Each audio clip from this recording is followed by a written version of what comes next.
தமிழக அரசியல் களத்தில் ஒரு புதிய முக்கிய அத்தியாயம் தொடங்கியுள்ளது. நடிகர் விஜய் தலைமையிலான தமிழக வெற்றிக் கழகம் 2026 ஏப்ரல் முதல் மே வரை மாதங்களில் நடைபெறவுள்ள சட்டமன்ற தேர்தலுக்கான தனது தேர்தல் அறிக்கையை தயாரிக்க 12 பேர் கொண்ட சிறப்பு குழுவை அமைத்துள்ளது. இந்த அறிவிப்பு ஏப்ரல் 2026 மற்றும் மே மாதங்களில் நடைபெறவுள்ள தமிழக சட்டமன்ற தேர்தலை நோக்கிய தமிழக வெற்றிக் கழகத்தின் மிக முக்கியமான முதல் நகர்வாக அரசியல் வட்டாரங்களில் பார்க்கப்படுகிறது. இந்த குழு கட்சியின் தேர்தல் நிகழ்ச்சி நிரலை வடிவமைப்பதிலும் தமிழக மாநிலத்தின் வளர்ச்சி மற்றும் மக்கள் நலனுக்கான விரிவான திட்ட வரைபடத்தை தயாரிப்பதிலும் முக்கிய பங்காற்றும் என எதிர்பார்க்கப்படுகிறது. கல்வி, பொருளாதார வளர்ச்சி, நீர் மேலாண்மை, சுகாதாரம் மற்றும் சுற்றுச்சூழல் போன்ற தமிழகத்தின் மிக முக்கியமான பிரச்சினைகளை தொடுகையில் கட்சியின் விரிவான கொள்கைகளையும் தீர்வுகளையும் இந்த தேர்தல் அறிக்கை உள்ளடக்கும். இந்த 12 பேர் கொண்ட குழுவின் தலைவராக தமிழக வெற்றிக் கழகத்தின் கொள்கை மற்றும் பிரச்சார பொதுச் செயலாளரான கே.ஜி. அருண்ராஜ் நியமிக்கப்பட்டுள்ளார். முன்னாள் அதிமுக எம்.எல்.ஏ. ஜே.சி.டி. பிரபாகர், துணை பொதுச் செயலாளர் ராஜமோகன் உள்ளிட்ட கட்சியின் முக்கிய மூத்த உறுப்பினர்கள் இந்த சிறப்பு குழுவில் இடம்பெற்றுள்ளனர். மேலும் டி.எஸ்.கே. மயூரி, சம்பத்குமார், எம். அருள் பிரகாசம், விஜய் ஆர். பரணி பாலாஜி, ஜே. முகமது பர்வேஸ், டி.கே. பிரபு, கிறிஸ்டி பிரிட்சி, தென்மொழி பிரசன்னா மற்றும் எம். சத்யகுமார் ஆகியோரும் இந்த குழுவின் உறுப்பினர்களாக அறிவிக்கப்பட்டுள்ளனர். இந்த குழு சிறு மற்றும் குறு வணிக குழுக்கள், தொழிற்சங்கங்கள், பொருளாதார வல்லுநர்கள், வர்த்தக சபைகள், ஊழியர் சங்கங்கள் உள்ளிட்ட பல்வேறு தரப்பினருடன் விரிவான கலந்தாலோசனைகளை நடத்தி மக்கள் எதிர்பார்ப்புகளை புரிந்து கொள்ளும். அதோடு விவசாய அமைப்புகள், கல்வியாளர்கள், சுகாதார வல்லுநர்கள், மகளிர் அமைப்புகள், இளைஞர் குழுக்கள் மற்றும் பிற சமூகங்களிடமிருந்தும் விரிவான கருத்துக்களையும் பரிந்துரைகளையும் சேகரிக்க உள்ளது.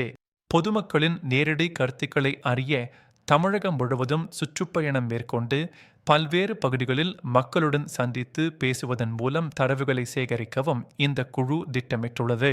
நினைவிருக்கும் போது நடிகர் விஜய் பிப்ரவரி 2024 அன்று தமிழக வெற்றிக் கழகத்தை அதிகாரப்பூர்வமாக தொடங்கி வைத்து தனது அரசியல் வாழ்க்கையை தொடங்கினார். கட்சியின் தலைமையகம் சென்னையில் அமைந்துள்ளது. மேலும் 2026 சட்டமன்ற தேர்தல்களில் தனித்து போட்டியிடுவதாகவும் தமிழக வெற்றிக் கழக தலைவர் விஜய் தெளிவாக அறிவித்துள்ளார். திமுக மற்றும் பாஜக ஆகிய ஆளும் மற்றும் மத்திய ஆதரவு பெற்ற இரு கட்சிகளுக்கும் எதிராக தமிழக வெற்றிக் கழகம் தன்னை வலுவான மாற்று வலத்தரப்பாக நிலைநிறுத்திக் கொள்கிறது.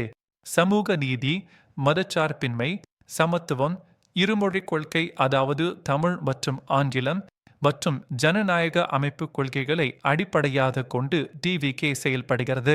சாதி பாகுபாட்டை முற்றிலும் ஒழித்து பெண்களுக்கு அதிகாரம் அளித்து அனைத்து மக்களுக்கும் சம உரிமைகள் மற்றும் சம வாய்ப்புகளை கொண்ட சமூகத்தை உருவாக்குவதே தமிழக வெற்றிக் கழகத்தின் முதன்மை நோக்கமாகும். கூட்டாட்சி அமைப்பிற்குள் தமிழகத்திற்கு அதிகப்படியான சுயாட்சி மற்றும் அதிகார விநியோகத்தை டி.வி.கே. வலியுறுத்தி ஆதரிக்கிறது. தூய்மையான, திறமையான, ஊழலற்ற நிர்வாகத்தை டி.வி.கே. கனவு காண்கிறது. கல்வி, சுகாதாரம், தூய காற்று மற்றும் அத்தியாவசிய சேவைகளுக்கு முதல் முன்னுரிமை அளிப்பதன் மூலம் மக்கள் நலனை உறுதி செய்யும்.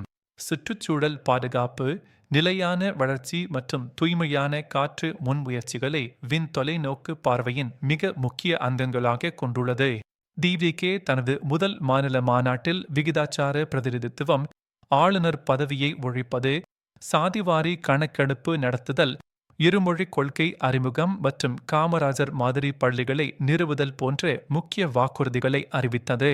அனைவருக்கும் நிரந்தர வீடு, உயர்கல்வி வாய்ப்புகள், மோட்டார் சைக்கிள் மற்றும் கார் போன்றவற்றை உறுதி செய்வதற்கான லட்சிய இலக்குகளையும் மக்கள் வாழ்க்கையை உயர்த்தும் இலக்குகளையும் விஜய் வெளிப்படுத்தியுள்ளார். தமிழக வெற்றிக் கழகம் தனது அமைப்பை அடிமட்ட அளவில் வலுப்படுத்தி வருகிறது. 70,000க்கும் மேற்பட்ட பூத் ஏஜென்ட்களை நியமிக்கவும் கட்சியின் உள்பணிநிலை அமைப்பை மறுசீரமைக்கவும் தீவிரமாக திட்டமிட்டுள்ளது. 2026 சட்டமன்ற தேர்தல்கள் நெருங்கி வரும் இந்த முக்கிய சூழ்நிலையில் தமிழக வெற்றிக் கழகத்தின் இந்த தேர்தல் அறிக்கை தயாரிப்பு குழு அமைப்பு மாநில அரசியலில் புதிய போட்டியை உருவாக்கி குறிப்பிடத்தக்க அலைகளை ஏற்படுத்தும் என அரசியல் வல்லுநர்களும் மக்களும் எதிர்பார்க்கின்றனர்.